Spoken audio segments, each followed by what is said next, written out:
नमस्कार विद्यार्थी मित्रों, कक्षा 11 के बीए के क्लास में आप सभी विद्यार्थियों का हार्दिक स्वागत है। जैसा कि अपन ने लेसन नंबर 8, 9, 10 और 11 ये पढ़ लिए हैं। अब मैं आपको लेसन नंबर 8 के अंतर्गत जो रिवीजन है प्रश्नोत्तर का, वो आपको आज से मैं चालू करवाऊँगा। तो आज से अपना जो लेसन है 8वां धनधाकीय पूंजी के प्राप्ति स्थान, उसके जो प्रश्नोत्तर है उसके बारे में मैं आपको आज से बताऊंगा।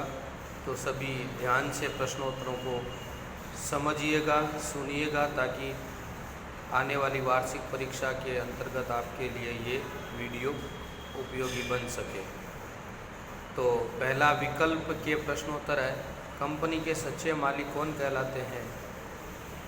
कंपनी के सच्चे मालिक किसको कहा जाता है? सामान्य अंशधारी को। किसको कहा जाता है? सामान्य अंशधारी को। दूसरा, कंपनी के संचालकों को कौन से अंश बट्टे अथवा नकद के अवेज सिवाय दे सकते हैं? तो वो है स्वेट इक्विटी अंश। कौन से? स्वेट इक्विटी अंश। तीसरा प्रश्न आता है, कंपनी के लाभ में से सर्वप्रथम लाभांश का अधिकार किसको मिलता है? तो सबसे पहले लाभांश का अधिकार पूर्वाधिकार अंशधारियों को मिलता है। पूर्वाधिकार अंशधारियों को। नंबर 4, कंपनी के विसर्जन के समय सर्वप्रथम पूंजी वापस किसे मिलती है? तो आंसर होगा ऋण पत्रधारियों को। किसको मिलती है? ऋण पत्रधारियों को। 5वां, कंपनी की स्थायी संपत्तियों में निवेश की गई पूंजी को किस नाम से पहचाना जाता है? तो उसको कहा जाता है स्थिर पूंजी। कौन सी पूंजी कहा जाता है? स्थिर पूंजी। 6, ऋण पत्र धारक ये कंपनी के लिए क्या कहलाते हैं? तो ऋण पत्र धारक कंपनी के लिए लेनदार कहलाते हैं। 7वां, धंधा की इकाई के लिए दीर्घकालीन वित्तीय आवश्यकता की संतुष्टि के लिए आंतरिक प्राप्ति स्थान वो है लाभ का पुनः विनियोग। 7वां क्वेश्चन वापस एक बार रिपीट कर रहा हूँ, धंधा की इकाई के लिए दीर्घकालीन वित्तीय आवश्यकता की संतुष्टि के लिए आंतरिक प्राप्ति स्थान लाभ का पुनः विनियोग। 8वां, लाभ का पुनः विनियोग कौन सी कंपनियां कर सकती है? तो लाभ का पुनः विनियोग आर्थिक रूप से जो मजबूत कंपनियां होती है, आर्थिक रूप से जो सुदृढ़ कंपनी होती है, वो कर सकती है। 9वां, सरकार दीर्घकालीन योजनाओं को सफल बनाने के लिए किस तरह पूंजी प्राप्त करती है? बॉन्ड के द्वारा। सरकार दीर्घकालीन योजनाओं को सफल बनाने के लिए किस तरह पूंजी प्राप्त करती है? बॉन्ड द्वारा। 10वां, अल्पकालीन कार्यशील पूंजी प्राप्ति का योग्य प्राप्ति स्थान क्या है? व्यापारिक साख। अल्पकालीन कार्यशील पूंजी प्राप्ति का योग्य प्राप्ति स्थान क्या है? व्यापारिक साख। 11वां, सानुकूल और सुख के समय का साथी किसे कहा जाता है? सार्वजनिक बचत को। सार्वजनिक बचत को।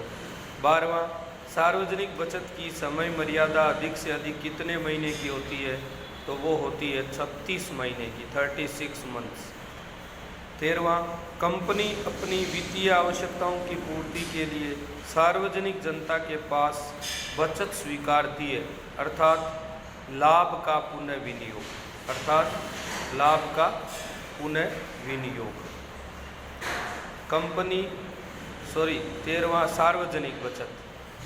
कंपनी सार्वजनिक बचत की समय मर्यादा वाले के बाद में 13वां जो क्वेश्चन है, कंपनी अपनी वित्तीय आवश्यकताओं की पूर्ति के लिए सार्वजनिक जनता के पास से बचत स्वीकारती, अर्थात सार्वजनिक बचत। 14वां, इनमें से कौन से वित्त प्राप्ति में खर्च नहीं करना पड़ता है?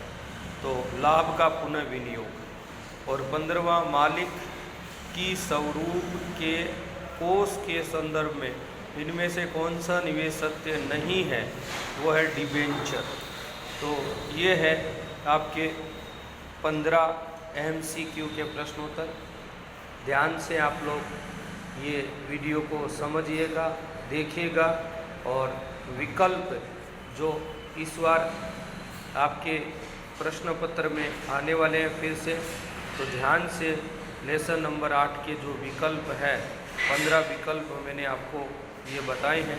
ये 15 विकल्प के आंसर के साथ आपको ये वीडियो मैं भेज रहा हूँ, तो ध्यान से इन विकल्पों को आप सुनिएगा। अब ये रिवीजन के लिए ही वीडियो आएंगे और उसके अंदर आपके केवल प्रश्नोत्तर के बारे में चर्चा की जाएगी।